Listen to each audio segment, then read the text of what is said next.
This video will be somewhat of a reboot of one I previously made, but I do talk about new stuff in addition to going back over the old stuff, which is actually very on brand for the theme, because today I'm talking about ghosts. What is a ghost? They're a very familiar presence in games, an antagonist, a foe, something to run away from. They are present in countless titles. There's an entire genre for them, everything from PT to Mario. But the ones I'm talking about today aren't ghosts, in the sense that they're the reanimated dead come back to life to torment you. These ones are completely oblivious to you, and the torment they provide others is entirely self-inflicted.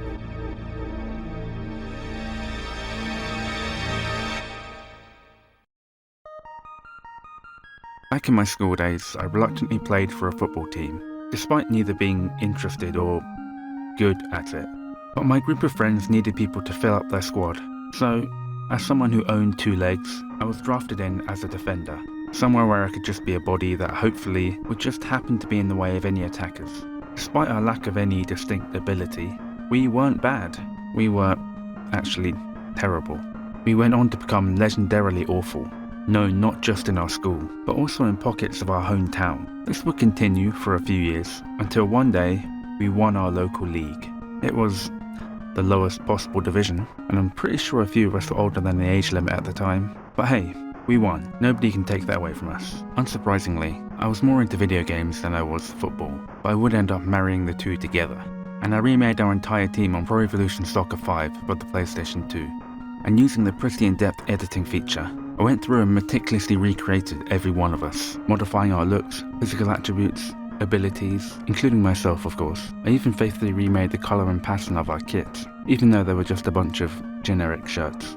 Recreating ourselves on games was just something we seemed to end up doing, not just on other football games, but getting into awkward situations on The Sims, and the Urbz, if you remember that game, hitting each other with chairs, and winning championships in WWE games, living out these virtual lives as these depicted versions of ourselves. And at some point, without even being aware of it, I would unknowingly turn these games off, never to play them again. Now, I'm not an idiot. Well, not that much of an idiot anyway. I know that none of these were real people. I know they don't just spring to life Toy Story style whenever I'm not looking and live out a whole life parallel to mine. Try as I might to make our football team as accurate to us as possible, it's still just a bunch of pixels. Information stored on an old memory card, a circuit board in a plastic casing. They're not real.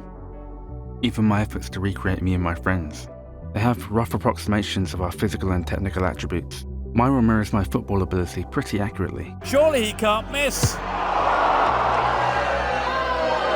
Is that real enough? What if they weren't just cosmetic avatars of us? What if they also acted like us and mirrored our actions in real life? There's a story that began circulating online about a decade ago, involving an Xbox title named RalliSport Challenge, released in 2002. A user by the name of 00 Walk Therapy 00, the juxtaposition in his name just makes the story even better. 10 years after being gifted the Xbox game, and the passing of his father in between, he found the now aging console and booted it back up. When racing around the track, he noticed that there was a milky outline of another car independently racing alongside him. It was his father, and his previous high-scoring lap of the course a decade ago. It's not unusual for games to have this feature. It allows you to become faster, know which corners you have to take better in order to beat your previous time. Walk Therapy opted not to do that. He allowed the record to stay. He allowed this fragment of his father to continue living on. Another story from around this time, originally a post on a message board, later illustrated by the user OneSound, is that someone purchases Animal Crossing for the GameCube right around the same time their mother begins to suffer more and more with a degenerative disease. In the game, they visit each other's towns and send gifts and messages to one another. They eventually stop playing the game as much, until one day, they don't play it anymore at all. And again, at some point after the passing of their mother, Animal Crossing gets booted up one more time. They visit their mother's town and are approached by the townsfolk asking where she had gone. and upon checking their mailbox, they find a consistent slew of gifts and messages from their mother over the course of time the game wasn't visited, all attached with thoughtful, loving messages from Mum. With Animal Crossing, this seems to not be an uncommon theme. There are other stories of people having customized houses, towns, characters as some of the remaining parts of their loved ones' lives. Whereas having an object, a photograph, or even a video of someone after they're gone holds a certain level of sentimentality, the idea that something they consciously created still continues to exist and essentially live after them. It's not the bridge between life and death, but it's certainly a mirage of one. Regardless of whether you consider these beautiful examples of connections through games, or if you even believe these are real stories or not, I don't think that really matters, because it's not really about the games, in the same way that the best ghost stories aren't simply about the ghosts. They're about what the ghosts represent, why they exist, and why they haunt us. A few years ago, when I went back to my teenage bedroom in my hometown, I decided to fire up that old dusty PlayStation 2 and load up Pro Evolution Soccer 5 once more. As the old title screen greeted me, I selected our team and saw us, these 15 to 16-year-olds, essentially half our lives ago, staring back at me. I began a match and there we all were, our teenaged avatars running around, just like we used to. These characters weren't just attempts to recreate ourselves, they were depictions of who we thought we were at that age. They were our self-portraits of the time. Except not only did we not need to become master craftsmen to create such artworks, we weren't even aware we were doing it. I just wanted to create me and my friend's football team on a game because it was a cool thing to do, now looking back on it. It feels like this thing that I put so much of my youth into had retained a part of it in return. I used to bring this memory card over to friends' houses, and we'd party and drink and play games. I don't know how much of this my friends really remember. We don't see each other that often anymore. The remnants of that closeness we had are best depicted here on this tiny block of plastic.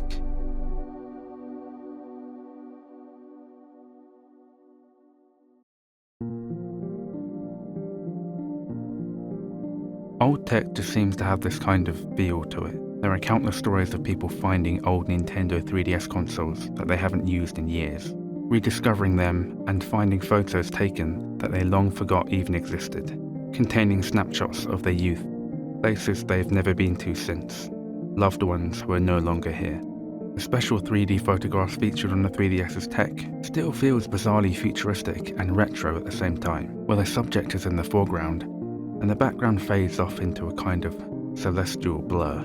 But for its rudimentary tech and low quality photos, it still feels as though you can almost reach out and touch them. Given the ever-increasing quality of hardware used in handheld cameras such as phones, compared to older hardware such as Gameboy cameras, digital compact cameras, and the 3DS camera, I can't help but think that low-fidelity media acts more like memory. Diffused, imperfect blocks of colour, a low-resolution image, which is further sharpened in your mind as it fills in the rest of the details. It makes things feel more ethereal and dreamlike. It's probably closer to the way our memory actually functions. Don't get me wrong, I still take thousands of photos on my phone of what I don't even remember, to be honest. Here's one of a pigeon I took the other day, but these are photographs. These are memories. Their quality is limited to the time they were created. They're stuck in a bygone era, and that's all they can ever be, no matter how much we want them back. If a high megapixel photograph is a factual statement, a low resolution one is a suggestion. In Jerome K. Jerome's 1902 autobiography titled Paul Kelver, there is a coming of age moment as he realizes his childhood is slowly slipping into the past while navigating the streets in the tail end of the Victorian era. Returning home on this particular day of days, I paused upon the bridge and watched for a while the lazy barges manoeuvring their way between the piers. It was one of those hushed summer evenings when the air of even grim cities was full of whispering voices, and as, turning away from the river, I passed through the white toll gate, I had a sense of leaving myself behind me on the bridge. So vivid was the impression that I looked back, half expecting to see myself still leaning over the iron parapet, looking down into the sunlit water. Whether it's a car on the racetrack, the letters in the mail, making your friend's dog into a player on the team because for some weird reason you could unlock dog heads in the game, and you hilariously made him really fast and really aggressive but have really poor ball control, because a dog would, wouldn't they? That dog, like those younger versions of ourselves, now only exists here and in memory. These ghosts aren't there for the purpose of scaring us or causing us pain. They're merely conduits for it, like the moon reflects the sun. As new camera features are introduced, console specs double, storage spaces triple. As games continue to advance, as the memory of this old technology further fades with every year that passes, I found that I think about them more and more. Scoring a goal as our team and watching all of us celebrate, I can't help but feel like Jerome K. Jerome, turning back to see us looking into the sunlit water.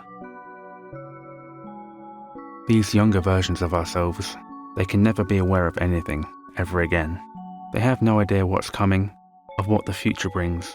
We couldn't tell them, even if we wanted to. But they don't need to know. This is the only place they'll ever need.